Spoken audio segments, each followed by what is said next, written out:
Hey everyone, it's Tuesday, November 17th, 2020. Welcome to episode 40 of the Ginger and the Beard podcast. I'm AJ, aka The Ginger. And I'm Reese, aka The Beard. And on this week's show, we are joined by Sebastian Wolfrum, founder and director of malting and roasting operations at Epiphany Craft Malts in Durham, North Carolina. Thank you for joining us, Sebastian. How's it going? Good, guys. How are you doing? Yeah, I'm Sebastian. I'm aka No Hair. And very nice. Yeah, very nice. So besides that, I'm the owner and maltster of Epiphany Craft Malt in Durham, North Carolina. And you're behind me. You see our warehouse, and this is sort of where it all happens. That's awesome. Well, we're excited to learn more about that. And yeah, like Sebastian just said, if you guys aren't watching the video, I recommend you go check it out right now because he's got I think he takes the cake so far for #1 backgrounds with the warehouse in the back. It's pretty awesome. But we're glad that you could take some time out of your night to chat with us and honestly help us expand our knowledge of the brewing industry and process. And when it comes to malting, there's a ton to cover and we're just not like scratching the surface ourselves. So we're very curious about this. So I feel like we should just jump right in. And you've kind of already introduced yourself a little bit, but can you kind of just give us some background on how you got involved in brewing, and then how you started your company? Yeah, so let me try and do this the short way. So I've been in brewing since 1997. So I grew up outside of Munich in Germany, and then right out of high school started an apprenticeship, which is sort of the normal path for craft positions of various kinds and jobs at Eyinger Brewery outside of Munich. Some of you have heard about that small brewery that's pretty famous in the U.S. due to the quality of the beer and the distribution that they have over here. But for Bavarian standards, it's sort of the typical regional brewery in and around Munich, and and so that's where I got going, and then through various myriads of my life, I ended up moving to the U.S. in 2005 and came to North Carolina. That's where my now wife was. I mean, she was the reason for me to leave Germany and move here. And so, and this was right before craft really got going, at least in North Carolina and the Southeast. When I got here, there were 22 or so breweries in the state. And I came over as a brewmaster, essentially starting to work at one of those 20 breweries here in North Carolina, and they just changed the law here in the state. It was called Pop the Cap. So up until then, you could only brew 6%, up to 6% by volume beers, and so once that fell, like the floodgates opened in a good way, and so.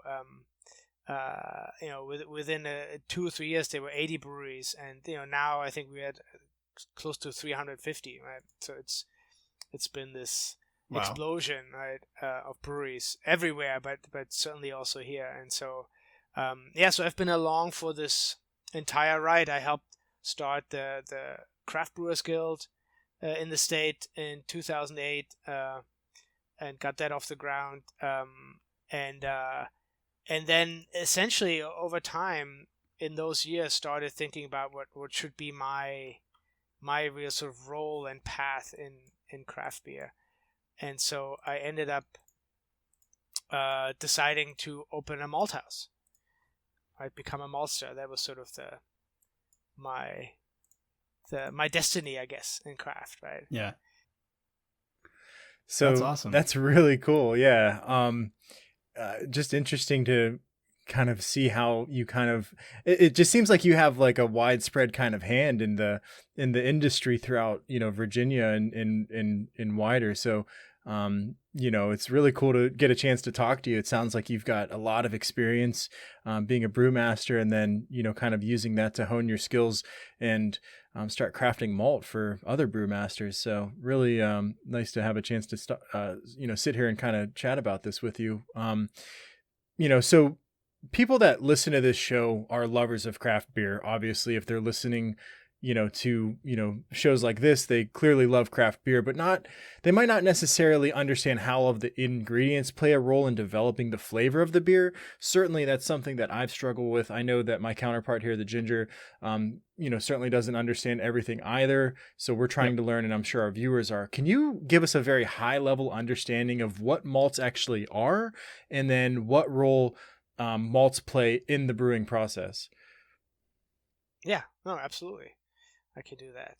So in the end, it sounds simple, but it is a complex and really a skill and sort of science driven process. So we only have two ingredients, right? The grain, primarily barley, but we also malt wheat, rye, triticale, spelt, corn, rice. I mean, we do all kinds of stuff here at Epiphany Malt. All kinds of small grains you can essentially malt. And the other ingredient is water. And so those are the only two ingredients we use. And the rest is sort of skill and equipment and all this. And malting is the controlled sprouting of those grains, primarily barley. It's to stick with barley because it's the most obvious for brewers, right?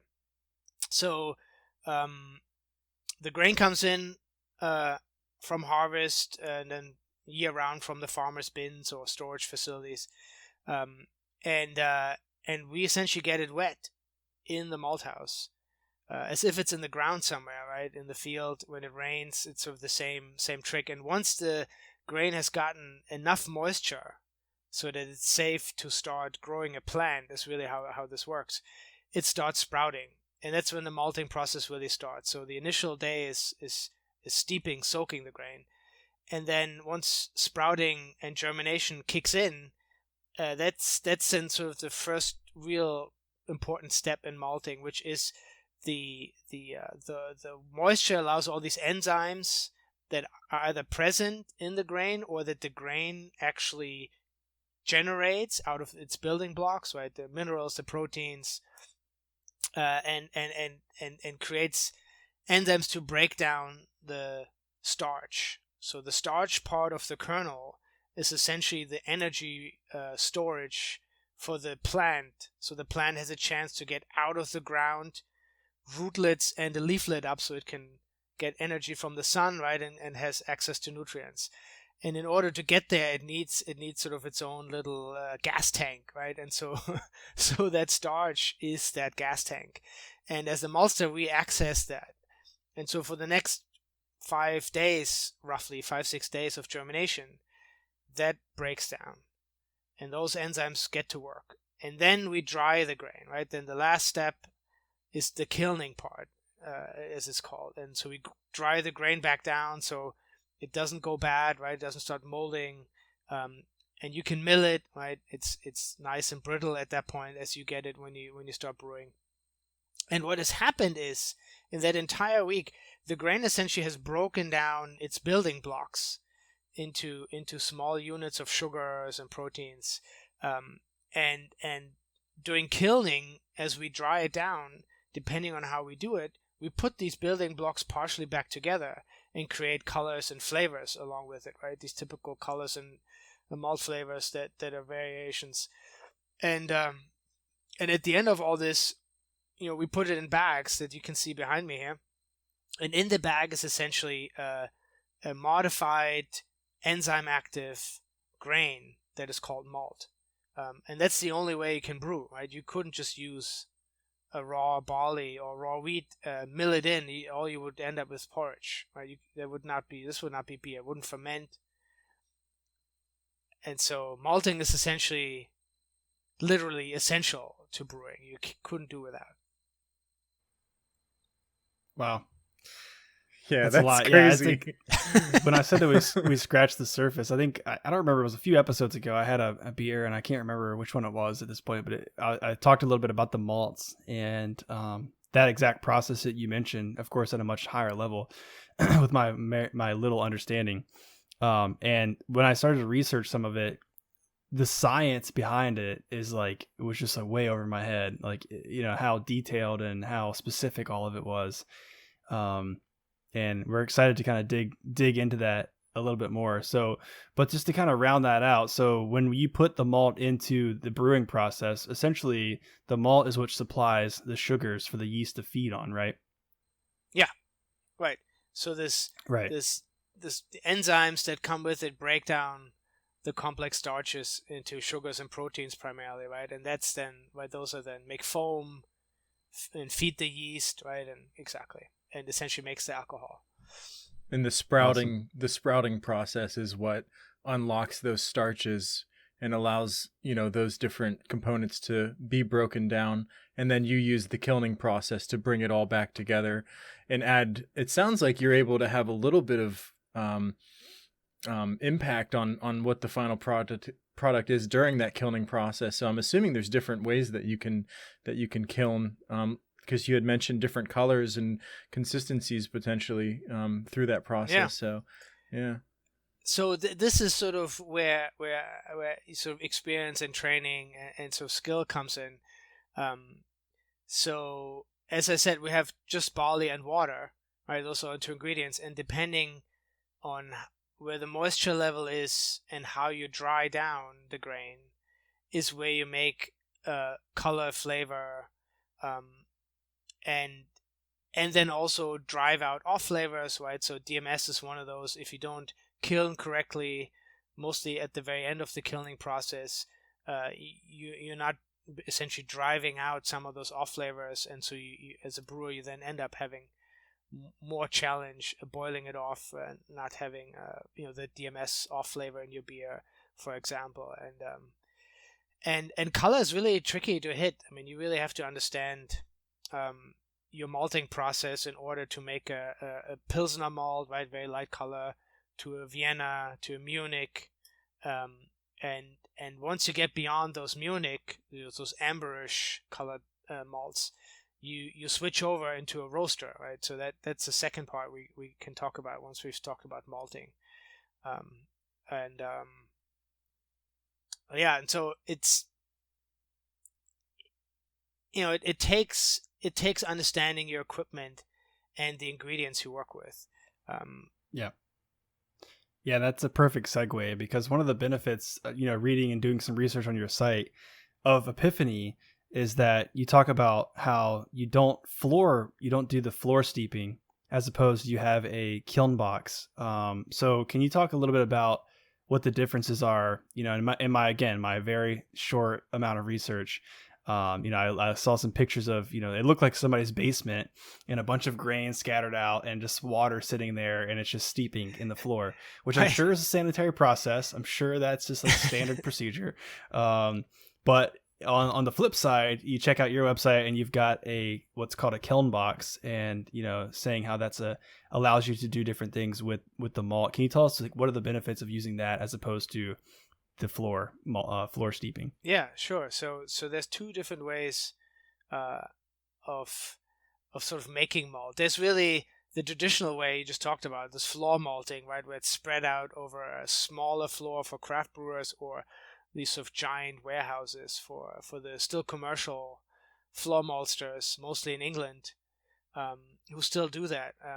And so that's basically the process how humanity has done it for the last 8,000 years, when sort of making alcohol from grain was discovered by accident. So the assumption is that somebody left grain out, it got wet, it sprouted, right, it's created these sugars, yeast got in, it fermented, and then somebody drank it and was exhilarated, and it's like, hey, we got to do this more often, right? That's sort of the short story. And so this traditional floor malting is essentially still that, right? You have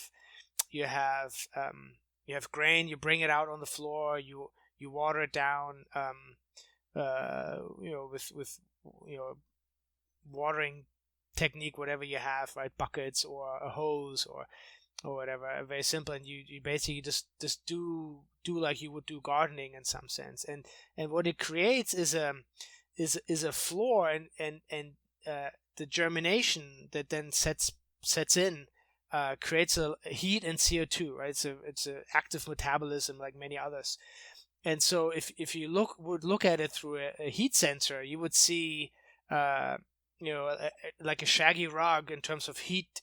There's hotter spots and cooler spots across that floor. And so people have all these techniques with raking and flipping it over to kind of even out the grain over the 4 or 5 days it germinates. But these floor malts end up having a sort of unique character and of slightly over and under modified grains because of all these variations that you have. So Mare's Otter is the typical malt out of England that's floor malted still. At Warminster, for example, they do that, and on a large scale. And so that's what a lot of homebrewers certainly still get when they buy English grain, and commercial brewers sometimes still do the same thing. And so it is a somewhat more uncontrolled traditional malting, right? And so what we are doing here is, and that was sort of part of the concept of starting Epiphany. I, as a brewer, right, who's brewed for many years at various size breweries, getting excellent malt was key, right? And being able to produce something that I would want to brew with. And so looking for this type of equipment was 5, 6, 7 years ago a real challenge, because craft malt hadn't really taken off. There was a handful, but very, very hands-on, the traditional style. And so the boxes that we have essentially are modern malting, and it's all done by forced air. So the way the box works is you fill it up and it has a floor in it, and the floor is similar to a lauter tun, is perforated. And so the grain sits on top of that floor 3-4 feet up. And the way you control temperature and humidity is you send air through that floor, and it comes up through, goes through the grain, and basically evens out the temperature across the entire box in this case, right? And so the 20,000 pounds we have in one of these boxes, all the kernels have essentially the same temperature with a little variation from bottom to top, and the same humidity according to how we set it. And so we end up with a very even, homogeneous batch character because of that level of control, and it makes for a very even flavor and colored malt. Very nice. So you said it sits on like a perforated floor. So is it still steeping in water? Is it still in water, or is it just the humidity that allows it to sprout? So the first 2 days is when you get it wet, and so you do steeping in a steep tank. So it really looks like a fermenter.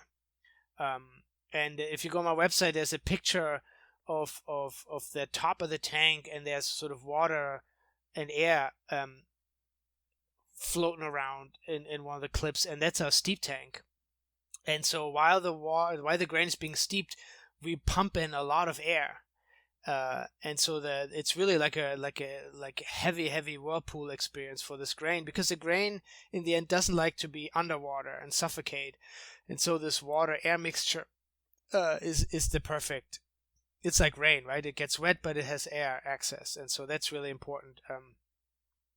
The first steeping and how the grain gets off the ground determines how well it goes for the next 7 days. And so having control over that is really important. And I think another thing that when you guys mentioned, and I think this is true for a lot of homebrewers, but also commercial brewers, is when I went to school in 97, 98, I already was in this sort of the modern age of malting, I would say, definitely in the 90s. And so us brewers, there are a lot less challenges thrown at us from a malt quality standpoint. And so in today's time, when you talk to brewers, right, commercial or homebrewers, like you guys, everybody's like, well, I never really think about malt, right? I mean, it comes with the perfect color. It always works, right? There's never any challenges. So when I went to school, they still taught the brewers, they may not do this anymore, what to do when the malt is not performing correctly, right? As evasive maneuvers in the brew house.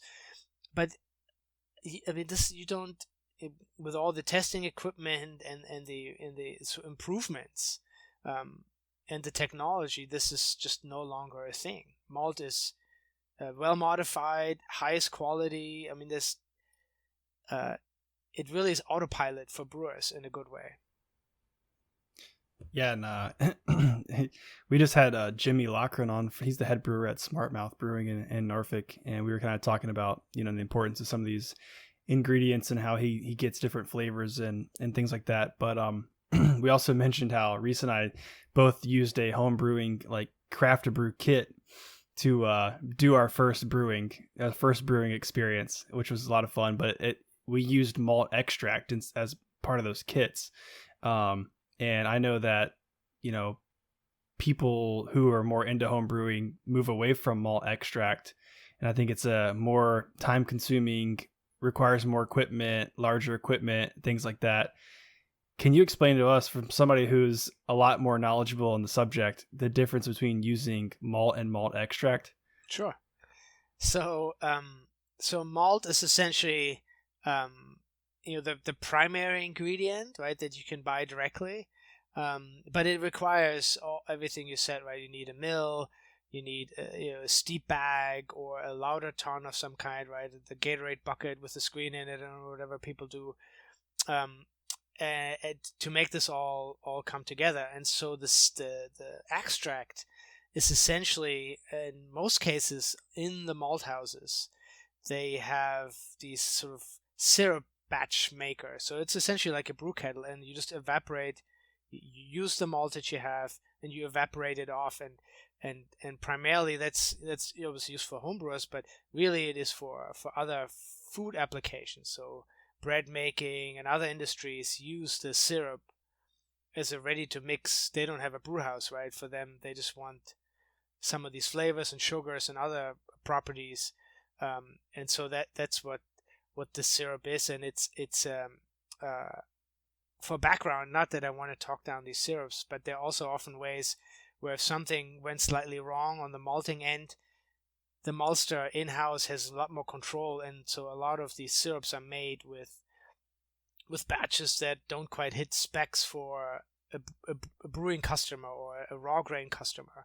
And so it's a really good way for a maltster to divert otherwise losses, and so that's how the syrup comes about. This is really nothing negative, but that's sort of what syrups are. So you're giving control up, I guess, from a brewer's perspective, right? As a home brewer, the downside is you're giving all this control over the fresh, fine, defined flavors and colors over to that syrup maker at the malt houses, the big malt houses where they make these. Right? Yeah. So it sounds like, it's almost acts as like a failsafe. It could act as a failsafe if something goes wrong, and you need to, revive the process essentially, and bring it back into balance. You can use this malt extract, but it also sounds at the same time, you could maybe just go straight to the extract and just use the extract primarily. But then that kind of takes away from the final product, I would assume. Is that true? Yeah, exactly. Because it's already been boiled once, and then when you take it and use it again, you're boiling it a second time, and so a lot of the fresh malt flavors, some of the nuances, and then your ability to control the malt bill, right, the mix of grains, is gone, and especially homebrewers, right, on that smaller scale, you have so many tools. We haven't really talked about roasted malts, but one of the things, as we get into the subject, maybe one of the things I always encourage the homebrewers is to take these specialty malts, like a chocolate malt, and cold steep it. Right, you don't need much, and so the day before you crush that grain, you put it in a little pot, basically a container at home, and I don't know, you need half a gallon maybe, and soak it, extract the colors and the roast flavors without cooking it, and then just pour it in cold rather than milling it in and mashing it in. And so all these fun steps you can take are not possible when you buy the syrup, right? You sort of it's a it's a much larger cookie cutter, right? That doesn't allow for any nuance and details. Yeah, I Yeah, feel like that definitely. just kind of takes away from the character of it, right? If somebody's going to be brewing beer, they're going to take the easy way out.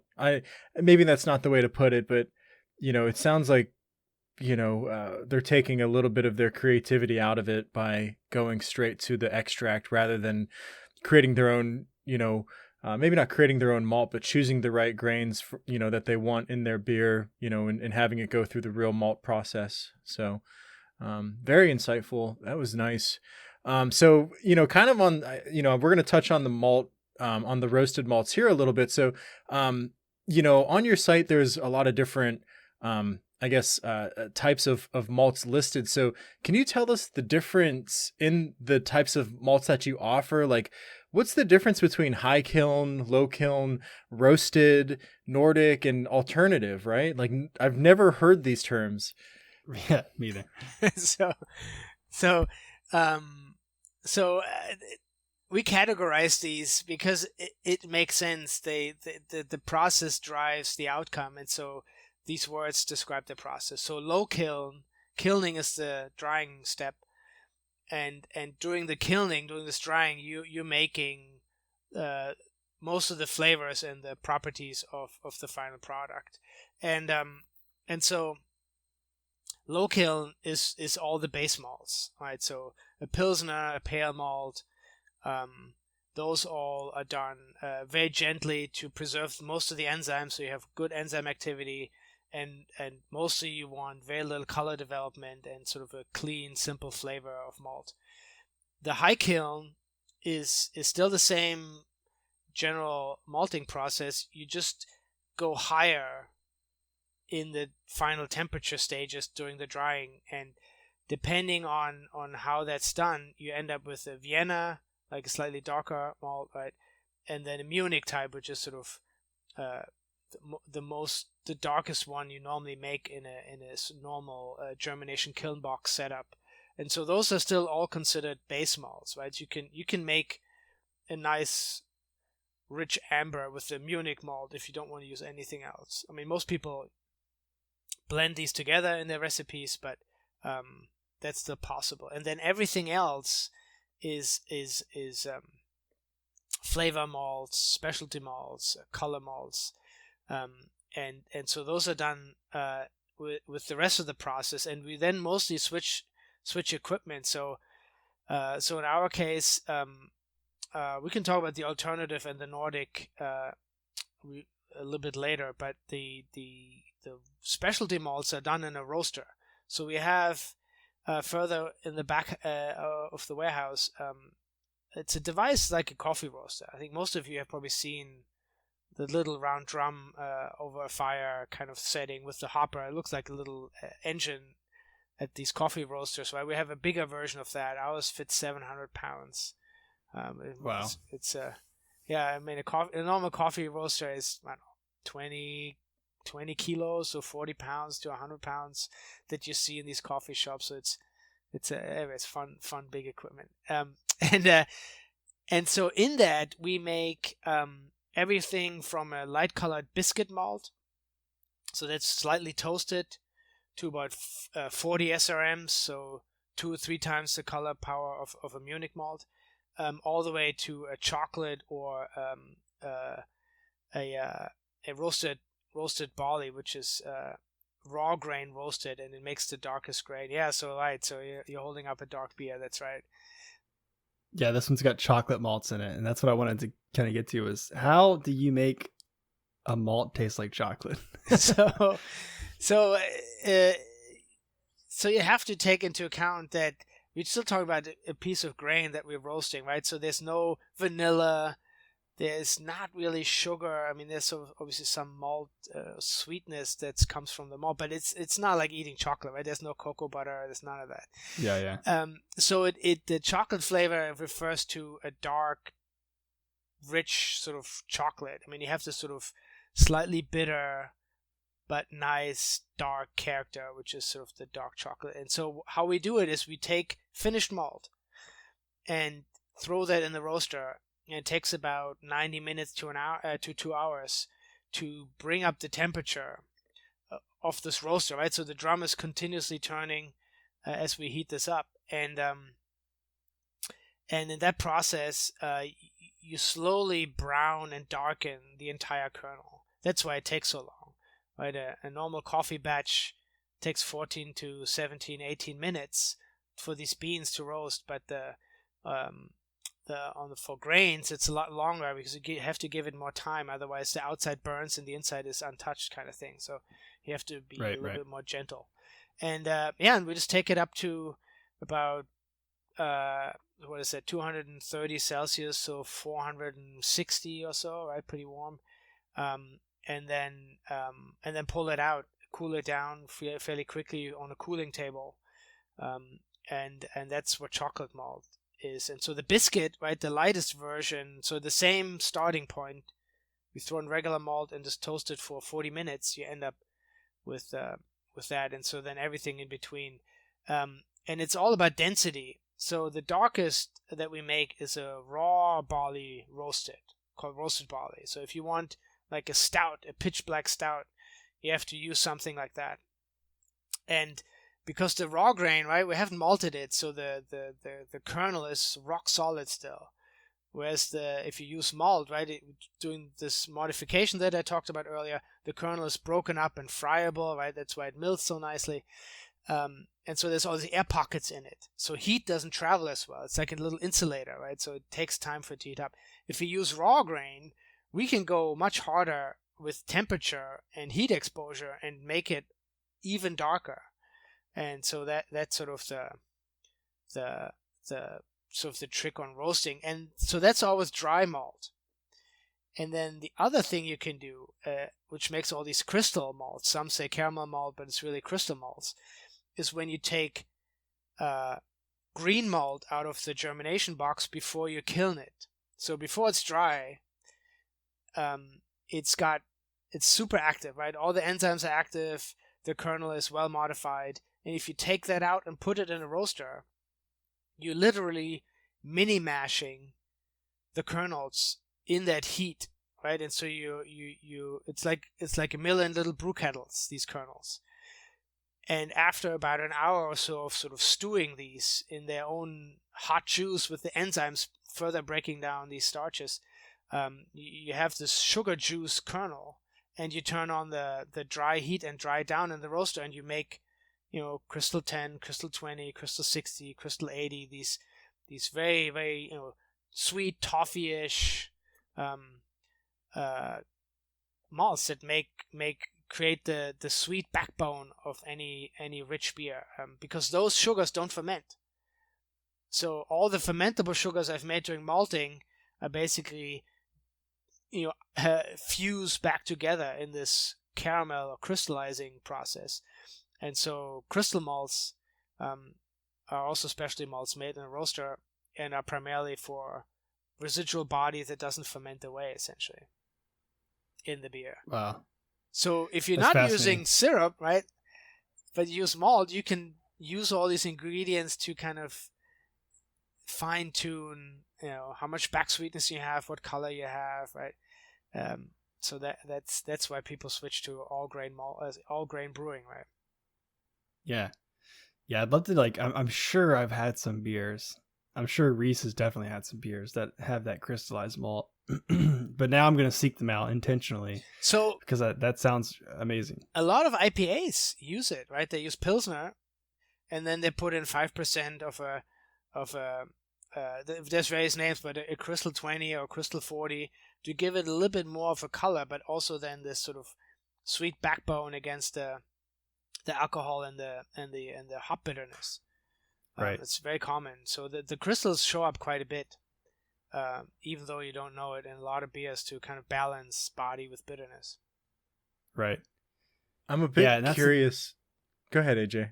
I was gonna say that's the thing I've researched, in some of this stuff, trying to learn more about it, is the balancing act of brewing is like a science in itself, where you've got, a beer that if you're trying to hit a certain alcohol content, well, then you need to use a certain amount of malts. And then if you don't want it to taste too biscuity or too sweet, you've got to add more hops. But if you add too much hops, there's got to be more of this, like there's just so much that goes into it. It's such a complex process, even though it's so simple in terms of like high level number of ingredients. It's pretty simple, but just to get things just perfect, everything from temperature to sanitization to cooling, all that stuff plays into how it tastes in the end, which it's just fascinating.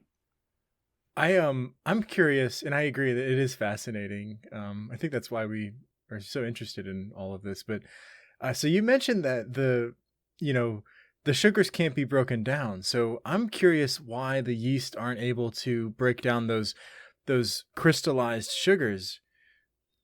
Is that do you know why? Yeah, well, so the yeast doesn't really break anything down. The yeast really just sort of pulls in while it's in flotation, right? Pulls in ingredients, right? Sugar, but really only simple sugar. So dextrose and maltose, these sort of 2 or 3 chain sugars. Anything that's more complex, they just don't really get to, right? They can't penetrate the cell wall, so that it's not really food for them, and hence they don't turn into alcohol and CO2, right? As the yeast digest those sugars, and so these complex crystallized sugars, don't really. I mean, there's initial enzyme activity, right, during mashing and all this, so you can make them break down, but the point is that you're not excessively mashing, but that you use those crystal malts in a way that this sort of sticks around, so that it ends up in your brew kettle when all the enzymes get knocked out, right? Because they don't make it across. I mean, the part of the boiling is that kill step, right? That you get rid of all the enzyme activity, among other things, and so then once the yeast gets served dinner, right, it can only chew the small pieces, right? It doesn't have a fork or a knife, and so that's really how it comes down. So you can work with that, right? I mean, that's one of these advantages you have then as a brewer. It's actually a good thing that they don't have bigger appetites, I suppose. Benefits us. Right. Yeah, and we sell to. Yeah, go ahead. Oh, I was just saying, I think you touched on high kiln, low kiln, roasted. So I'm curious what Nordic and alternative. Right. So alternative is pretty simple. It just means those are grains that most maltsters don't malt, right? Because there's not a lot of demand for it, or the equipment doesn't allow for it. Some of these grains are more finicky. So those are. You can call them odd ones or unusual ones, or we just call them alternative grains. And so in our case, that's triticale, rye, buckwheat, spelt, corn, and we malt rice here. We have a grower that grows the first rice that came over in like 1640, a long time ago, with the initial when the slave trade got going. It ended up here. And got grown a lot during the initial era, and is now grown again by a handful of folks. It's called Carolina Gold Rice, and it's grown in North and South Carolina, and so we get some of that and malt that as well. And so those are all alternative grains, as we call them, because those drive flavor and character. But don't by themselves would not make a beer. I mean, you couldn't just make a rice beer or a buckwheat beer. I mean, you still need mostly malt from barley to make this happen. And so right. Those are those. And we've made a little bit of a name for that, because as long as it germinates, we'll malt it. And some of the trick that we have is this Nordic malting. So the term is a little interesting only because. We're obviously not in Scandinavia. We don't have any Scandinavian equipment or anything like that. And I'm German. I'm not from Scandinavia either. But so Nordic is. So when I got into researching what equipment to purchase, 2012 really is when I got going. 13. I found a pretty complex case paper research project paper from a university up in Norway, and they had figured out how craft malting could take place in Scandinavia, essentially, right, in primarily Norway, Sweden, and Finland, and part of that was using a roaster as a kiln for small batch malting. And so I essentially applied some of these lessons from that, what was called, the new modern sort of Nordic malt house, essentially, is how they put it, because the idea was that farmers could get into malting for the craft brewers that have popped up in Scandinavia. And so so that's what we do. So we do batches of 300 pounds, 500 pounds, up to 2,000 pounds, so up to a ton of grain. We do on a much smaller scale, in smaller vessels, and then use the roaster as the drying to dry it down, because if you're doing these odd alternative grains, we sell a couple bags a month, not 300 or so that come out of the big unit. Yep. And so it's economies of scale, and then it's like R&D for us. It's a little bit of research, a little bit of playing, a little bit of science. So that's awesome. Yeah, I want to go back for a second and talking about that Carolina gold rice, because something I found awesome on your website was a press release from earlier this year, from June. You guys put out a statement talking about, you touched on for a second the Carolina gold rice, and the history of the slave trade and those sorts of things. And you guys had made a commitment to investing 12% of those malt sales to social justice nonprofits that help those whose ancestors were harmed by the cultivation of those grains. I just wanted to bring that up because I thought that was really, really cool of you guys, especially given the current climate of today and all that stuff. So I really wanted to just kind of call some attention to that. Yeah, no, I think it's it's pretty simple, right? I grew up in Germany, and there's a pretty recent past, as everybody knows, with during the Nazi era, right? There was plenty of atrocities going on, and so there's been, when I was growing up, a lot of discussions around how to do good around exterminating all the Jews that were caught in the process and all that. And so with this, we kind of, the goal was to do something positive going forward, and the rice in this particular case, right, has sort of a unique history around the slave trade and slave labor, and it made sense to acknowledge the sort of the history that it has, and kind of do something going forward. And so that's why we said, okay, let's invest in something that focuses on social justice for the same people in the South here. Yeah. Well, I definitely applaud you for that. That's a really cool to see that. So that kind of transitions well into, I'm curious now, like, when we talked to Jimmy last week, one of the things, that we didn't really touch on was how they select some of the ingredients that they use in the brewing process. So similar to that, I'm curious, like, there's a lot of really cool, I encourage anybody listening to check out epiphanymalt.com, because there's a lot of really cool research and science on there, and really cool video clips as well of you guys sampling different ingredients and things. I want to get into kind of like how you guys select, like what's your selection process. So number one, how do you go about selecting the grain that you want to use for the malt process? So obviously you mentioned the different types of grains, the different types of experimental things that you guys are trying, but when it comes to selecting which farmers you source your ingredients from, how do you actually decide if something lives up to your standards and is something that you would like to bring into your warehouse and malt? So let's start with the Southeast, right, where we are here, North Carolina, and then Virginia, Tennessee, all these states around us.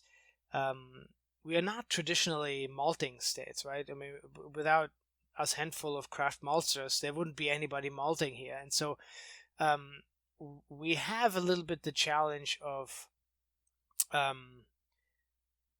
we're going out and looking for farmers and basically working with farmers directly to grow exactly what we sort of need, because otherwise there isn't really a demand for malting grains. And so the selection, I think if we have any weakness here in terms of where we are regionally, it's the lack of selectability in some sense, right? I have 5 farmers that I primarily work with, and every year we come up with how much grain I will probably need for the next year, right? That's a good guess, but it's still a guess, right? It's never exactly clear. And then you have weather and other sort of pressures on the grain and the quality, and so we primarily, and I think that's why sort of the equipment and how we do things here at Epiphany really come into play. We sort of, as much as we can, work with the ingredients rather than selecting the ingredients out of a set to find an optimum. I mean, that's possible in the Midwest potentially, right? And in Europe and places where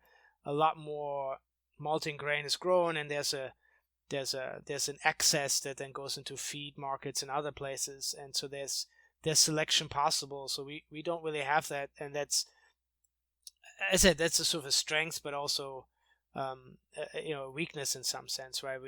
We definitely have a seasonal variation of quality of grain when it comes to protein levels and plumpness and sort of weathering, right? How clean or how weathered the kernels are, depending on what the weather was like or during the growing season. So,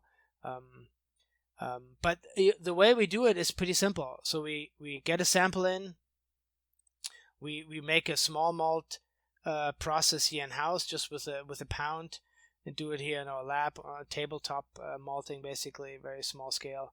And then the rest of that sample goes to a grain lab, and they send us the data back that we can't do in house here. So they then give us the protein level, germination rates, storability, sizing, plumpness, so all these things that are relevant. And then based on that, we say, okay, it's malting quality or it isn't. That's really the main choice we do. So if it's really bad, we don't take it. Otherwise, we'll make it work. Wow, that's really cool. Yeah, I think that was one of the things that attracted us to reaching out to you guys was that, number one, I took it. My wife and I took a trip to Asheville, went to Highwire Brewing, which is where this beer actually comes from as well, and they had a beer called Fest Beer, which used malts from Epiphany, and I thought it was pronounced Ursprung, but I think it's pronounced differently. And that was a malt from German. Hey, it looks like Ursprung. I don't know. How do you actually pronounce that? Well, I mean, you're very close. Ursprung is the German pronunciation, and it means origin, awesome. Right? And so the story behind that malt is it's where I grew up, and then essentially started brewing in that same region. I know one of the farmers still really well from my days at Einger. And when I started a malt house years later, right, I reconnected, and they said, "Hey, this is fantastic, and we will help you get off the ground and supply some grain." Because in our very first year, I hadn't reached out to farmers yet, because you can only grow grain once a year, right? It goes in the ground, and then you have to wait till the next year to do this again. And so I needed some grain to get started, not really knowing when the business would get off the ground. And so that farmer helped us through the first couple months until there was local grain available. And so that was great. And then over the years, we started this project that every March I get a load in, and we make from the German barley where I essentially grew up. We make Fest malt. It's like a Vienna style Fest malt essentially. So it's got a little bit more color, a little bit more malt flavor, and the idea is that all these brewers who are making these Oktoberfest lagers for July, August, September, whenever each of them releases those beers, they have a special malt that we make specifically for this single origin, right from a farm in outside of Munich, and yeah, I mean, it makes great beer. So A lot of brewers Yeah. started using it in the region, which is pretty phenomenal for us, and great for the brewers. It's just fun to have a choice, right? Yeah, definitely. That's really cool. So, before we started the show, you mentioned that you had made a trip up to Wheatland, and that they had a beer brewed with a ancient grain. I think you actually mentioned that it was George Washington, a beer that a grain that George Washington used from back, way back when. So I'm kind of wondering, were you involved in that process? Were you the one that was malting that ancient grain? And if not, have you done any ancient grains? So, so to clarify this, so on this trip when I saw Wheatland Springs, I also saw the distillery at Mount Vernon, so at the old estate from George Washington, and those folks, they use those old grains. So I do that for them. Wheatland, they grow some of their grain on site, and so some of that gets malted for them, and they make their own estate ale. And so, but yeah, so we make these old varieties. They're called landrace varieties. Are challenging all the way around, but have very, very unique and distinct flavors. So the challenge is, they have much lower yield, so it's more expensive to grow them compared to a modern barley or other crop. And they're not as well adapt, and you can't use a lot of the tricks, right, that modern science has given us to treat this, and this takes a lot of care and attention to make this come out right. But once it does, so we have this old bear variety that we are malting for the distillery at Mount Vernon. So when back in those days, when the farm caretaker who was doing all the distilling for George Washington on Mount Vernon, there was no enzymes that you could buy and pour in, right? In today's world, most distillers use industrial enzymes and use them for fermenting the grains. And back then you needed a barley. So barley has a unique character of having 8 different enzymes in it. I mean, there's like no other grain that has that complex set of enzymes coming in one package. And so it's the natural choice to break down any small grain for fermentation. So even in a rye whiskey, or certainly in a corn type whiskey, or any other grain you use, you need some malted barley in order to break it down during the mash process, right? During your wash, when you make the wash for distilling. And so somebody on their end dug out in the archives what they were using, because it's not mentioned in the recipes somehow, at least not obviously. And so they figured out it was a Scottish bear, so a really, really old barley from Scotland. And Ensign Mills in South Carolina, they are a specialty grain discovery, among other things. They're a mill, and they're mill for flour, but mostly they're also Glenn there. He's rediscovering all these old grains and brings them back to life from archives, and so that's where their barley's coming from. And so we're malting some for them. That's absolutely for this fascinating. upcoming season. It's really cool. Yeah, I first heard about ancient grains a couple of years back at a restaurant, and they had mentioned it, and I really had no idea, what they meant. They had mentioned that it was, something from, early, settler era type of grain. And so, you've kind of expanded that for me, certainly. So, I find it fascinating. I could probably ask you more about it, but, I do want to move on to the next topic, if you will.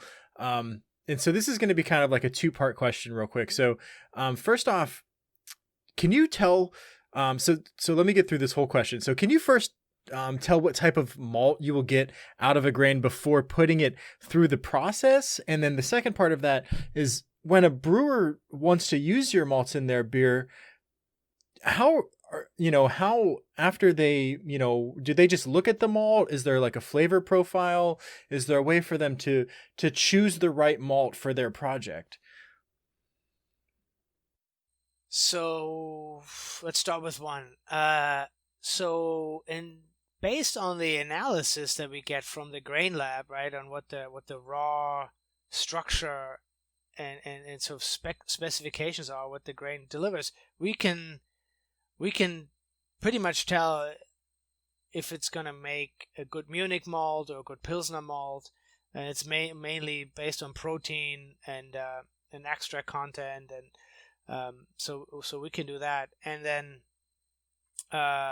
and that's pretty much it. After that, the process takes over, right? Depending on how we malt, and it's really just temperature and moisture, right? Those are and fresh air versus reuse air. So we have 3 levers we can pull to change things over the week-long process, and so based on what we do, we can go for high color, low color, more extract, which means often less enzymes, or more enzymes, less extract. So you kind of trade off certain characteristics for others in the malting process to make that work. So yes, we can tell where we can go with the grain, or what we need to do to get it where we want it to go, basically, right?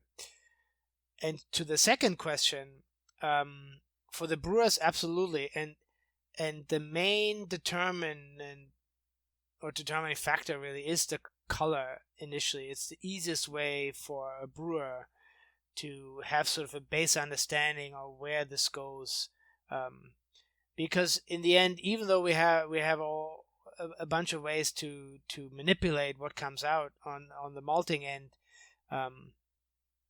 the more color, the more flavor, and then the darker it gets. Once you're beyond color, right? Initially you make yellow to straw to golden, right, to dark red to amber, and then you get into brown, and once you hit brown, you're roasting, right, and then everything switches completely, and you're just then talking about color, and then these chocolate or coffee or roast characters, right? But the other grains are pretty straightforward in terms of maltiness and sweetness, besides the color. But these things are very closely aligned the way the process works. So yes, the brewers, just by knowing the color, they know where it goes based on the recipe development. Awesome. And so I did hear that like you could taste it also. Like if they actually took some of the malt, could you get the flavor just by kind of chewing on the malt? So the chewing it sort of works, but the chewing is more sort of a quality assessment, right? If you really want to know if the malt is somehow, in extreme cases, wet, so it would not chew, it would really chew rather than crackle, and then you get a freshness and some flavor impression. But on one of the videos that we have on our website, you can see us having these mason jars and these funnels and making these little steeps, and those are essentially, they're called hot steeps, or it's like a barley tea essentially. And so with those, you make individual grain teas really from those base malts, and you can just essentially do a sensory with malt rather than with beer, right? A lot of brewers do sensories on their beers to assess, true to style, true to their brand, right? These flavor variations over time, and in this case, you can essentially compare different maltsters. If you compare our Munich malt to the one that Murphy and Root makes in Virginia, or Admiral out in San Francisco, and then Breeze and Canada Malting and all these bigger guys, there are flavor differences, even though it's the same style of malt, which is in this case now, as an example, the Munich, right? So you can then, as a brewer, determine what shade of that you really like, right? Because once the grain is mixed, it's hard, right? If you mix a bunch of different grains, obviously that gets sort of washed out. And certainly once you add the hops in your brew kettle, but you have that things get layered over that are harder to then differentiate. So hot steep malt sensory is a very good way for a brewer to pre-assess the individual malts. Wow. Okay. Yeah. Yeah. Very helpful. Yeah, definitely. That's one of the videos I was referencing earlier. That was pretty cool. And that's very, very interesting.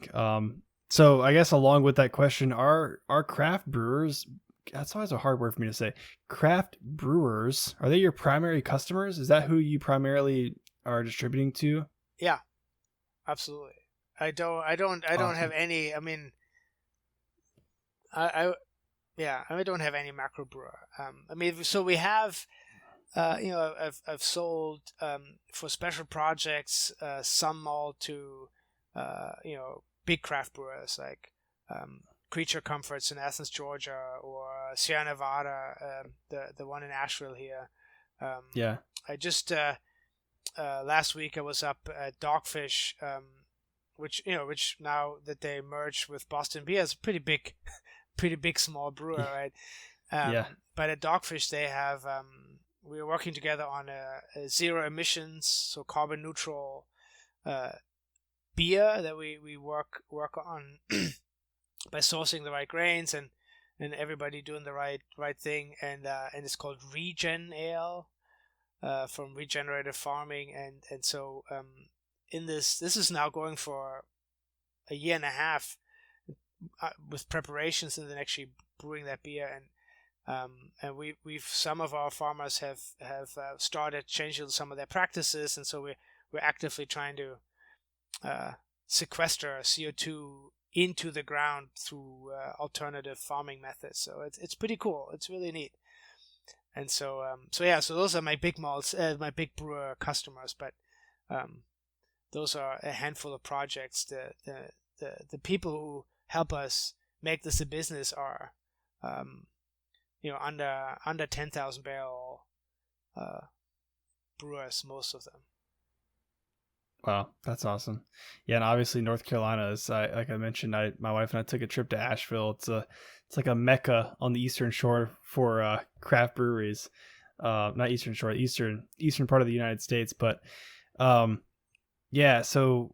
I noticed one thing on your website too is that you do custom projects and you can work directly with breweries to figure out like a custom. It allows them essentially to have their hand in the malting process, and you kind of touched on that a second ago to make sure that people can taste test the through the steeping method the malts that they get, which is really awesome. So obviously both Reese and I are both from Virginia, so I'm curious, any large breweries or any breweries in our area that use your malts that we could try out? Yeah, so I mean, I think where you guys are, in both locations, right? So I have Benchtop in Norfolk. I love right? Benchtop. Benchtop, yeah. Eric there and his wife Talia, they're great customers of ours, and we work with them really close to kind of make this a really good experience for everyone involved. Our philosophy is for those folks who really work with us that they feel as if our malt house is essentially in the back of the brewery like it used to be, right? So 150 years ago, there weren't really malting companies. The brewers were malting themselves. If anything, there was somebody who had like a roaster and made specialty malts as a business. But other than that, malting was very much part of brewing in-house. And so at least in spirit, we want to do that. And so with so there's Benchtop, Wheatland Springs, right up in Northern Virginia, also a very good customer of ours. And then I mentioned earlier, right, the Ousel Finch, they recently bought some specialty malts from us for their darker beers, so that's been fun. Yeah. That's awesome. Well, yeah, I didn't know that. I've been to Benchtop. I did not know that they used your malts, but now I do. I know, Reese, you mentioned you're going to check out, what was it? Wheatland Farms? Wheatland Farms, yeah. Wheatland Farms. And Ousel Finch I have not been to yet, but that's in Fort Monroe, a stone's throw away from me. So I definitely have to make it over there to make sure I try some of that out.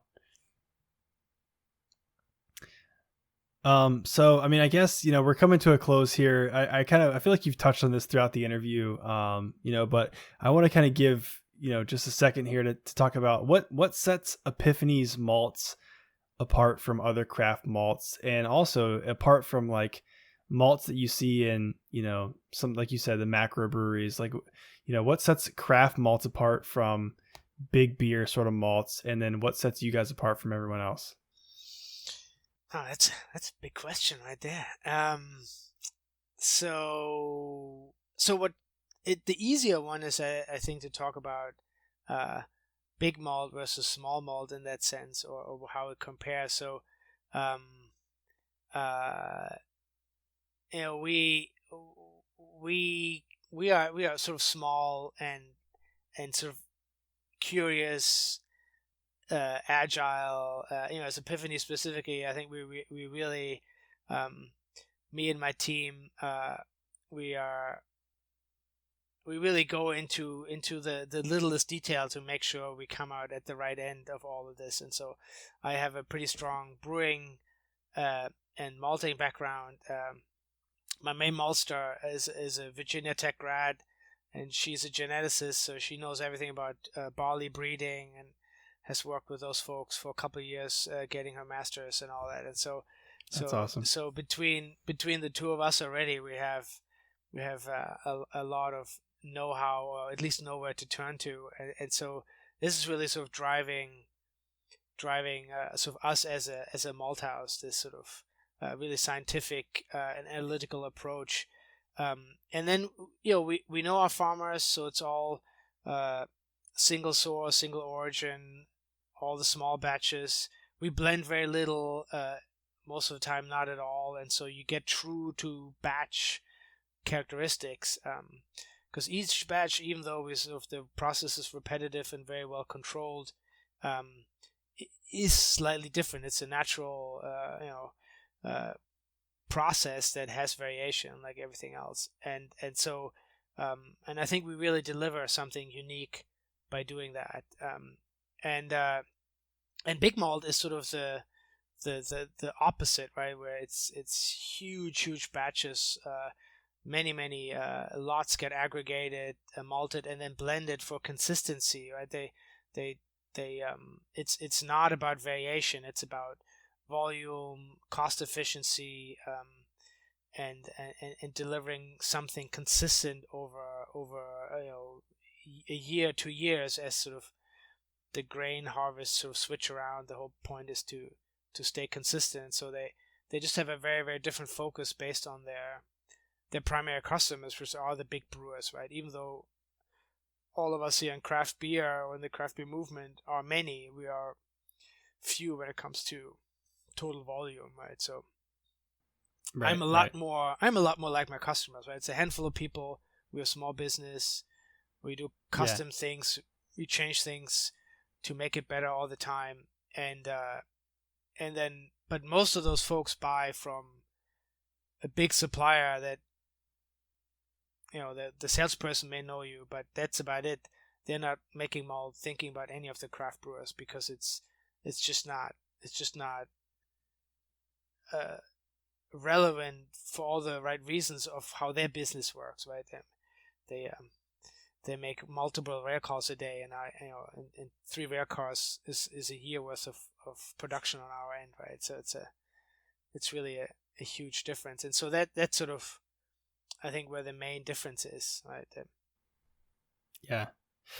I think, and that resonates in the craft beer community. Obviously, I think Reese and I both are part of different Facebook groups and things with craft beer fans, for Virginia, for nationwide, and people will refuse to buy anything in some cases that has big anything tied to it, whether it's ingredients or, if a small brewery got bought out by a larger, somebody gets bought out by Anheuser-Busch, it's like, okay, well, I'm not buying that beer anymore. Things like that.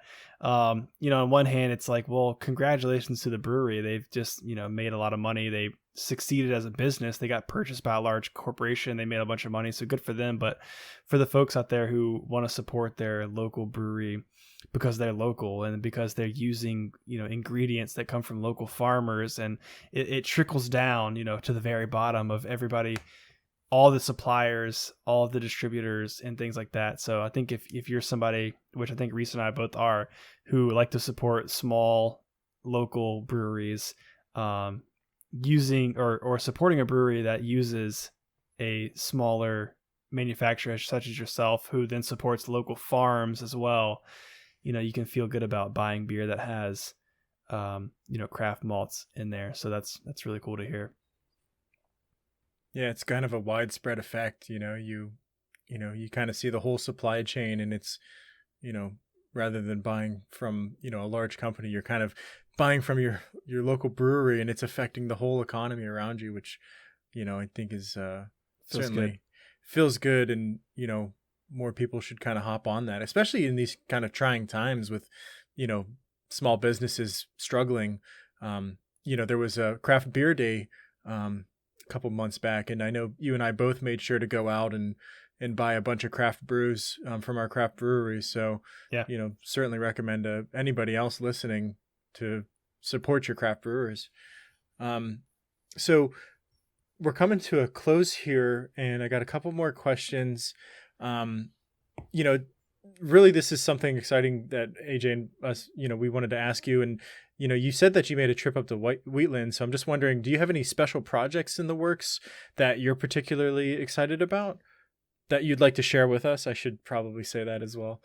I mean, there's a couple that we've, I think, mostly touched on the core pieces, right? So that we are, our commitment to become carbon neutral as sort of a malting business, from the seed going into the ground, so all the way farming through us, that's ongoing, and that's primarily with Dogfish. And I'm trying to the on that end, for me, is I'm trying to pull in a bunch of my regular customers, to kind of also sort of go that route, because that obviously is not going to go away, and especially for us who are all using the ingredients that are grown around here, we want to make sure that that's possible for a long time to come, and so everybody's playing their part. I think is a good one. And then there's another project that so at Wheatland, we're trying to figure out how to serve them better with their estate ale. So there's got to be some sorting out of small malting and how that works, either here or sort of like a pilot setup on their farm potentially, or something like that.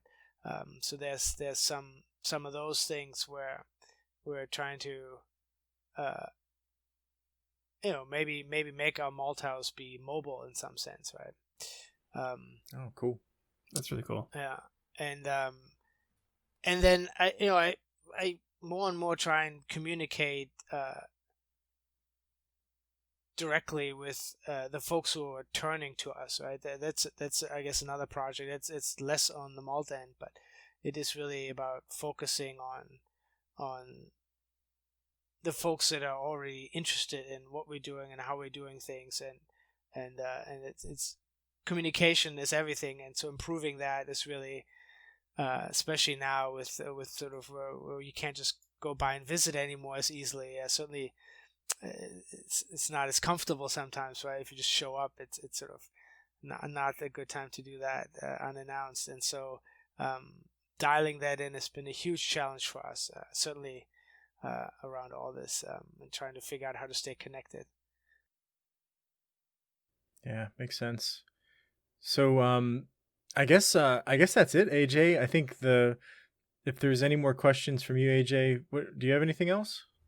No, I mean, really, I think at this point, I where can people learn more about Epiphany Craft Malts? Well, so there's obviously our website, right? Specifically, our home, and there's everything about us can be found there, from ingredients to what we do and who we are, and then especially on the homebrew side, if people want to get more into using us, Atlantic Brew Supplies in Raleigh, they have an online store that ships homebrew quantities. So we are not set up here ourselves to ship under 55-pound bags, really. So we don't have a homebrew outlet, but those folks do, and they do really well, and they ship nationwide, no trouble. And so I assume most of your listeners will probably end up in that field, and so it's a really good resource. So Atlantic Brew Supplies in Raleigh. Okay, we'll make sure to website to provide a link to both websites, and certainly shout out Atlantic Brew Supply. So this has been absolutely fantastic. So thank you so much, Sebastian. And for the listeners out there, whether you're a brewery or a distillery or just someone looking to learn more about malts and what Epiphany Craft Malts has to offer, please check out their website at epiphanymalt.com and give them a follow on Instagram at their handle at Epiphany Craft Malt. Sweet. Yeah, Thank you, absolutely. guys. And Sebastian, just thank you again for taking the time out of your night to chat with us. I know it's a late night. I'm sure you're ready to get out of the warehouse by now, but it's been a lot of fun learning. And I mean, obviously, I think mission accomplished. Reese and I both learned a lot, here, and hopefully our listeners take away something from this episode as well. And for me, I'm ready to go out and buy some more beer that has malt forward characteristics, and obviously shop those breweries that use Epiphany Malt. Maybe I'll just make a trip to Bench Top. It's like a 15-minute drive from my house, so I go check those guys out and make sure. Give me the one that's got Epiphany in there. But yeah, this has been awesome. And for everyone out there listening, we'll see you guys in the next one. We'll be back on Friday, recording on Friday with another regularly scheduled episode. So we'll see you guys then. But again, make sure you check out Sebastian and everything they've got going on at Epiphany. And until then, we'll see you guys later. Thanks, Sebastian. Right, Thanks, guys. Yeah, take care. Bye. Alrighty.